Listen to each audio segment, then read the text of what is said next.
konspirasi pembunuhan Robert Kennedy. Robert Francis Kennedy adalah salah satu dari adik laki-laki Presiden Amerika Serikat John F. Kennedy, dan ditunjuk oleh kakaknya untuk menjadi jaksa agung dalam pemerintahannya. Setelah kematian kakaknya, ia dipilih menjadi senator dari negara bagian New York. Serupa dengan kakaknya, John F. Kennedy, karir politik Robert Kennedy juga berakhir tragis. Dia tewas setelah ditembak saat merayakan kemenangan saat konvensi calon presiden Partai Demokrat di Los Angeles, negara bagian California pada 5 Juni 1968, usia 42 tahun, 5 tahun setelah saudaranya tewas. Saat itu, Robert disebut-sebut bakal menjadi penerus dinasti Kennedy dalam politik Amerika. Kepopuleran dia bahkan hampir menyamai John pada saat itu. Tetapi takdir berkata lain. Dia harus tewas bahkan sebelum memenangi konvensi itu. Seperti dikutip dari situs Wikipedia, ORG pembunuh Robert diketahui adalah imigran Palestina bernama Sirhan Sirhan, yang saat itu berusia 24 tahun. Sampai saat ini dia masih di penjara, sama seperti kematian kakaknya. Seiring tuasnya Robert, bermunculanlah berbagai teori konspirasi, tapi tidak sebanyak sewaktu John meninggal. Inilah konspirasinya. Setelah Sirhan Sirhan ditangkap,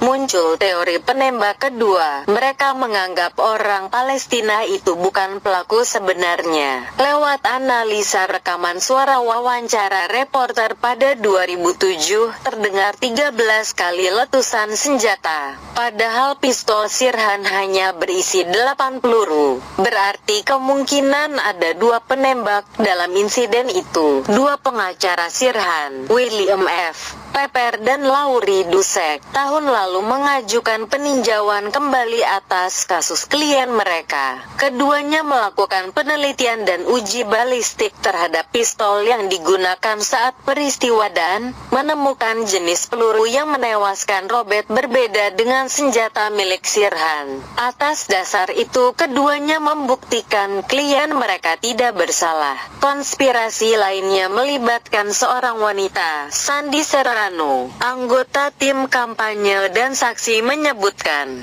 dia melihat satu perempuan berlari keluar ruangan bersama lelaki seusai penembakan dan berbicara, "Kami menembaknya 2 kali." Saksi lain, Evan Fried, juga menyatakan melihat perempuan itu berlari meninggalkan ruangan setelah Robert ditembak. Dinas Intelijen Amerika kembali disebut-sebut terlibat dalam pembunuhan Robert. Walau bukti-bukti itu sangat lemah, mereka dituding sengaja menghabisi adik John F. Kennedy itu lantaran tidak ingin dinasti Kennedy kembali memegang tampuk kekuasaan. Wow, sekali lagi, seluruh teori konspirasi itu tetap tidak bisa dibuktikan dan tetap menjadi